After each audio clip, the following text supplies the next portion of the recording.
नमस्कार, स्वागत है IOPS हिंदी के एक और धमाकेदार लर्निंग वीडियो में। आज की इस वीडियो में हम लोग अच्छे तरीके से समझेंगे रिलेटिव स्ट्रेंथ इंडेक्स। जी हाँ दोस्तों, ये बहुत ही पॉपुलर और बहुत ही यूज किया जाने वाला इंडिकेटर है रिलेटिव स्ट्रेंथ इंडेक्स। इसको शॉर्ट में हम लोग कहते हैं RSI। जी हाँ दोस्तों, आप लोगों में से बहुत सारे मेरे ट्रेडर मित्रों ने इसके बारे में जानकारी, इसके बारे में वीडियोस बहुत सारा देखा होगा आप लोगों ने। लेकिन RSI का जो ओरिजिनल काम है किस तरह से होता है, ये जो है ना अभी तक मिथ्या बनी हुई है। इस पर मैंने काफ़ी ज़्यादा रिसर्च किया है कि RSI किस तरह से काम करता है। देखो, RSI को हम लोग ना यूज अलग अलग तरीके से कर सकते हैं।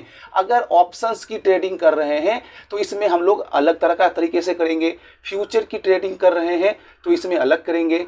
इक्विटी में हम लोग इंट्राडे कर रहे हैं तो इसका जो है अलग मेथड होगा RSI का। देखिए, RSI जो है ना, जो इसका डिफ़ॉल्ट सेटअप है इंडिकेटर का, हम लोग अपने चार्ट पर चाहे वो निफ्टी हो, बैंक निफ्टी हो, फिर निफ्टी हो, किसी भी इंडेक्स के ऊपर लगाएंगे या किसी स्टॉक के ऊपर लगाएंगे तो किस तरह से लगाएंगे, उसका डिफ़ॉल्ट सेटिंग में हमें किस तरह से चेंजिंग करना है, ये सबसे ज़्यादा इम्पोर्टेंट है।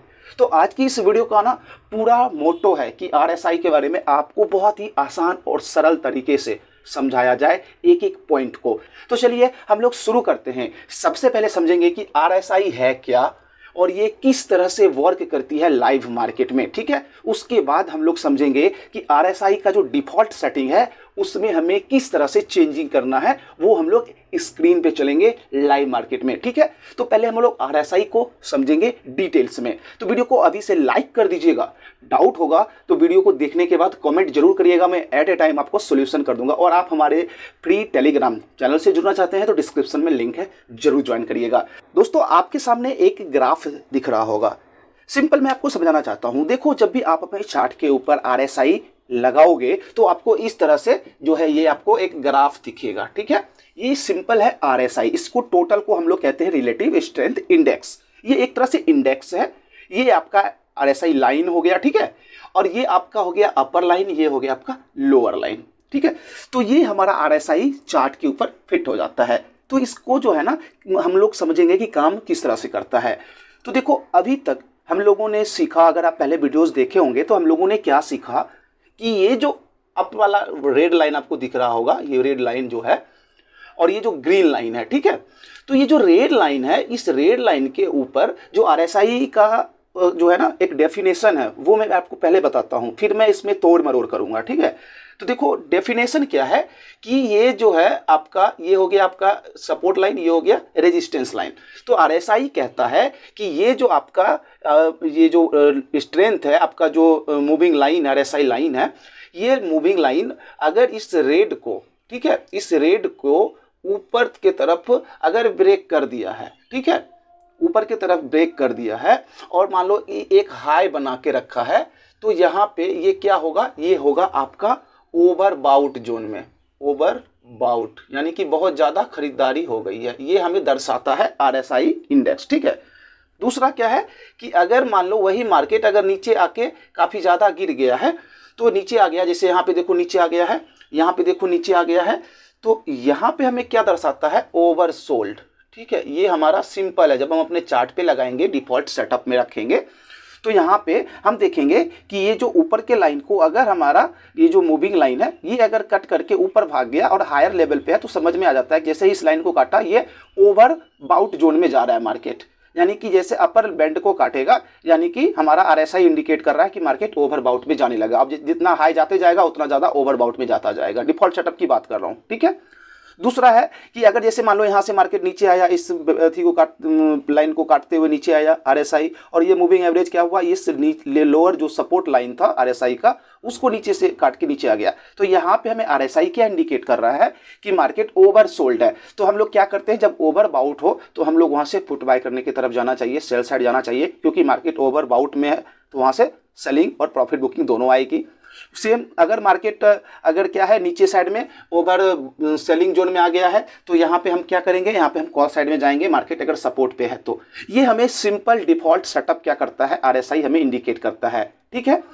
और ये बीच वाला जो पार्ट है ना, ये जो बीच वाला पार्ट आप देख रहे हो, इस बीच वाले पार्ट को हम लोग कहते हैं रेंज बाउंड। RSI कहता है कि मार्केट रेंज में है, यहाँ पे ज़्यादा वॉलिटिलिटी नहीं है। ये सिंपल सेटअप के साथ हम लोग चलते हैं RSI को, हम और बहुत सारे ऐसे ट्रेडर हैं जो इसी सेटअप पे चलते हैं। लेकिन दोस्तों मैं आपको ना एक खुलासा करना चाहूँगा कि ये जो सेटअप है ना, ये जो आपको डिफ़ॉल्ट सेटअप मिलता है ना, इसको आपको कभी यूज नहीं करना है।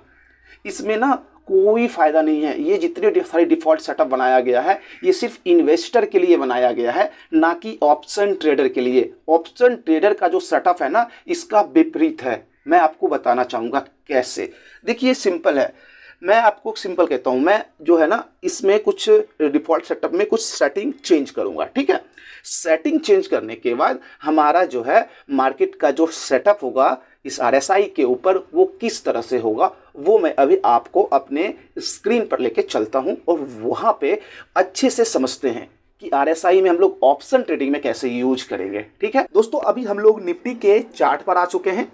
15 मिनट का टाइम फ्रेम है, ठीक है। तो इस पर हम लोग ना रिलेटिव स्ट्रेंथ इंडेक्स RSI को अच्छे से लगाएंगे और वहां पे हम लोग ना डिफॉल्ट सेटअप को चेंज करके समझेंगे कि क्या फायदा हमें मिलेगा, एंट्री और एग्जिट का सही इंडिकेशन कब कैसे मिलेगा, राइट। देखो अभी हमारा निफ्टी का चार्ट है। आप बैंक निफ्टी, फिन निफ्टी, किसी भी इंडेक्स किसी भी चार्ट पर सेम प्रोसेस में कर सकते हो, ठीक है। ध्यान से समझिएगा। यहाँ पे हमें इंडिकेटर्स का ऑप्शन मिल रहा है। आप लोगों को सबको पता है चार्ट में हमें एक इंडिकेशन का ऑप्शन मिलता है।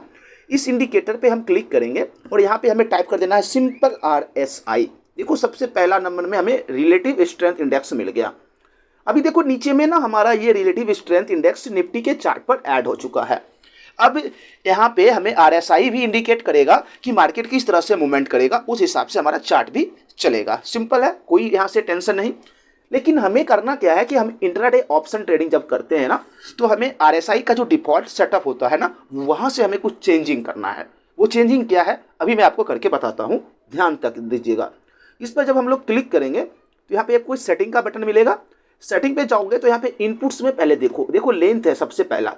लेंथ आपका कितना है 14। हम इंट्राडे ट्रेडिंग करेंगे ना तो हमें 14 नहीं, हमें 7 डेज का रखना है। स्मूथिंग लाइन यानी RSI जो लाइन है ना, इसे SMA नहीं हमें EMA में ले जाना है, exponential moving average, okay. Smoothing length 14 का है ना, तो हम यहाँ पे इसको भी हम लोग कर देंगे कितना 7 का, ओके। 7 हो गया। अब हम इसको देखो यहाँ पे अगर आप चाहो तो कलर वगैरह चेंज कर सकते हो, विजिबिलिटी वगैरह चेंज कर सकते हो, बट मैं नहीं करने वाला, यहाँ पे ओके कर दूंगा। अब देखो यहाँ पे जो ये मेरा RSI है ना, ये RSI मेरा 7 एक्सपोनेंशियल मूविंग एवरेज का लग चुका है।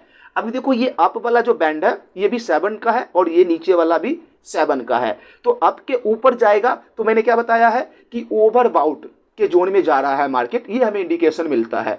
और अगर यही नीचे इसके नीचे आ रहा है तो हमें ये इंडिकेशन मिलता है कि ओवर सेलिंग यानी ओवर सोल्ड जोन में जा रहा है, बहुत ज़्यादा बिकवाली हो चुकी है। क्लियर। अभी देखो यहाँ पे आप देखोगे तो मार्केट क्या है, अब देखो यहाँ से ध्यान से, मार्केट क्या है अप में ही जा रहा है। तो मार्केट यहाँ पे देखो इस बॉक्स के अंदर ही है। अगर यही आप डिफॉल्ट सेटअप में रखते तो यहाँ पे आपको ये जो ओवरसोल्ड वाला जोन है ना नीचे वाला, इसके नीचे जाता तो हमें ओवरसोल्ड इंडिकेट करता और हम वहाँ से निकल जाते। इसलिए मैंने ये डिफ़ॉल्ट सेटअप को चेंज किया और इस पर मैंने काफ़ी ज़्यादा काम किया है। इसका रिसर्च मुझे बहुत अच्छा मिला, इसलिए मैं आप लोगों को इस वीडियो के माध्यम से RSI का सेटिंग बता रहा हूँ, ठीक है। तो ध्यान दीजिएगा, इस पर आप काम करिएगा। ऐसा नहीं कि मैं जो बता रहा हूँ सीधा रियल ट्रेडिंग में चल जाइएगा, नहीं। आप इसको ना पहले पेपर ट्रेडिंग पे करें, अपने आत्मा अपने संतुष्ट कहते हैं ना सेटिस्फाई हो लें कि क्या वाकई में सही काम करता है, फिर आप रियल ट्रेडिंग करें अपने हिसाब से। लेकिन आप इसको ना परखिए जरूर, जांचिए जरूर पेपर ट्रेडिंग के माध्यम से, राइट। तो अभी हमें करना क्या है, 7 का हमने लगा दिया। अब हमें क्या देखना है, हमें देखना है कि अगर नीचे वाले लाइन पर अगर सपोर्ट ले रहा है RSI, ठीक है, नीचे वाले लाइन पे और सपोर्ट लेके मार्केट ऊपर की तरफ जाने की कोशिश कर रहा है। जैसे देखो यहाँ पे मार्केट यहाँ पे एक रेंज बनाया, यहाँ आया और यहाँ से जैसे ऊपर गया, हमें इंडिकेशन मिल गया कि यहाँ से हमें कॉल के तरफ जाना है या बाइंग के तरफ जाना है। तो यहाँ से हमें बाइंग की तरफ जाते तो तब तक बैठे रहते जब तक कि इस लाइन को क्रॉस ना करें। और इस लाइन को देखो क्रॉस किया है, आप देखोगे तो इसी रेंज में क्या किया है, इसी रेंज में मार्केट एक रेजिस्टेंस बना के फिर नीचे आया और अपर बैंड अपर लाइन को ही टच करके फिर ऊपर गया। कोशिश किया कि अपर लाइन को सपोर्ट में कन्वर्ट करने का, बट हुआ नहीं। इसलिए मार्केट जो है इस रेंज में रहा। एक बार फिर देखोगे तो यहाँ पे रेजिस्टेंस जो था उसी रेजिस्टेंस पे RSI काम किया और नीचे सीधे आ गया।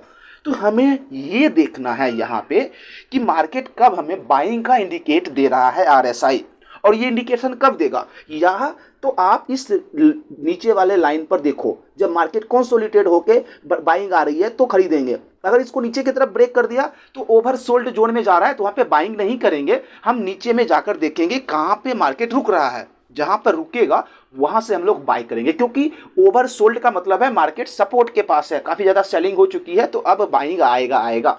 उसी तरह अगर देखोगे ऊपर में, जैसे कि यहाँ पे देखो, यहाँ पे देखो, यहाँ पे देखो, ये सब क्या, ये सब है ओवरबाउट जोन में। तो इस ओवरबाउट जोन में हमें भी कभी भी कॉल के साइड नहीं जाना है, बाइंग की तरफ नहीं जाना है, क्योंकि मार्केट ओवरबाउट है, काफी ज्यादा खरीदारी हो चुकी है। तो अब कहीं ना कहीं बिकवाली होगा, प्रॉफिट बुकिंग होगा सेलर के द्वारा भी।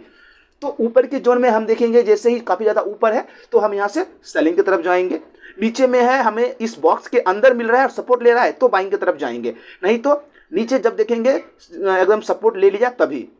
उसके बाद देखेंगे इस बॉक्स के रेंज में अगर जब तक आरएसआई मूव कर रहा है ना, तो अगर आप एक सेफ ट्रेडर हो, ज़्यादा क्वांटिटी से ट्रेडिंग नहीं करते हो, तो आप नो ट्रेड में रहो, ठीक है। यहाँ पे देखो अप साइड में जैसे ही ब्रेक दे तो भी आप कॉल के साइड एंट्री ले सकते हो, यहाँ नीचे जैसे इस लाइन को नीचे ब्रेक दे तो हम पुट के साइड एंट्री ले सकते हैं। तो ये आप आरएसआई को यूज कर सकते हो इस तरह से। आई होप आपको यहाँ पे समझ में आया होगा। अगर समझ में आया हो तो वीडियो को लाइक कर दीजिएगा, कोई भी डाउट हो तो कमेंट करिएगा। मिलता हूँ नेक्स्ट वीडियो में। थैंक यू, जय हिंद।